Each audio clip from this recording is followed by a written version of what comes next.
The pain struck like a blade, fast, merciless, and deep enough to make the world tilt.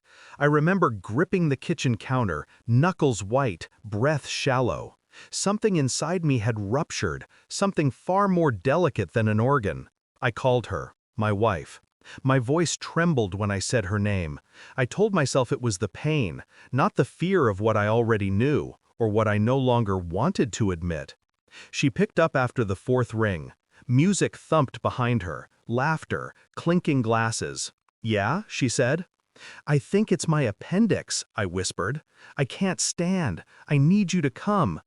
"I'm literally at my cousin's wedding," she cut in, irritated. "Do you want me to leave right now? Really?"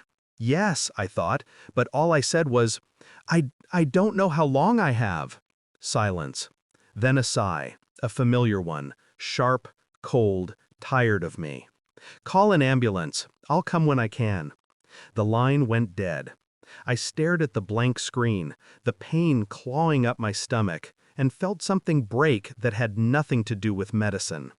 I called the ambulance myself. I signed my own admittance papers. I went into surgery alone.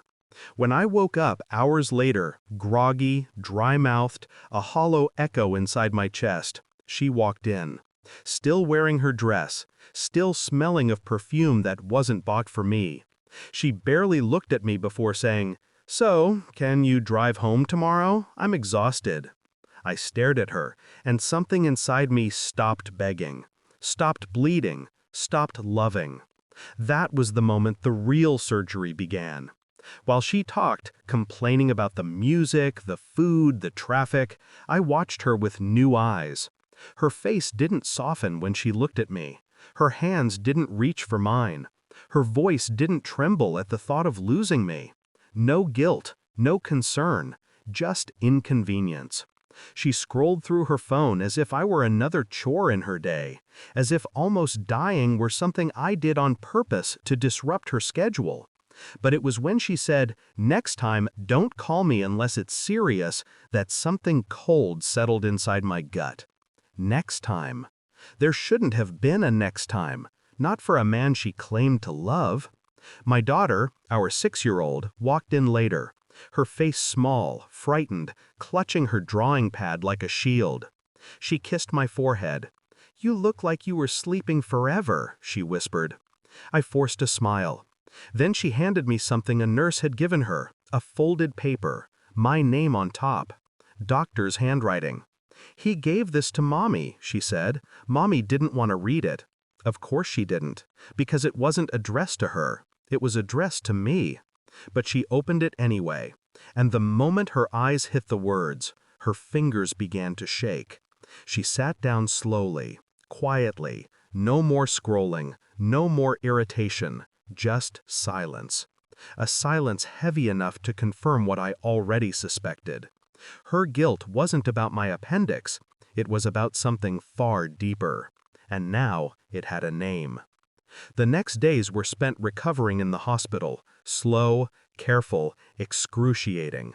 But she barely visited. Work, errands, family, reasons, always reasons. But my daughter visited every day. She climbed into the chair beside me, drew small pictures, asked big questions. And without knowing it, she helped me see what I had been avoiding. At night, when the machines hummed beside me, I replayed every shift in my wife, every late text, every cold shoulder, every sudden trip to her cousins, her sisters, her mothers. I didn't rage, I didn't accuse, I observed. And then I acted, quietly. Phone records, location logs, bank statements, calendar overlaps. Patterns emerged, too perfect to be accidents, too rehearsed to be coincidences. I ordered a DNA test on something I never thought I'd question. My daughter, my world, the only person who looked at me like I mattered. Not because I doubted her, but because I doubted her mother. I prayed the results would prove me paranoid. They didn't. They proved me right.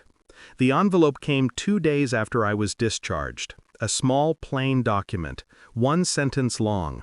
Probability of paternity, 0. 0. Not low, not unlikely. 0.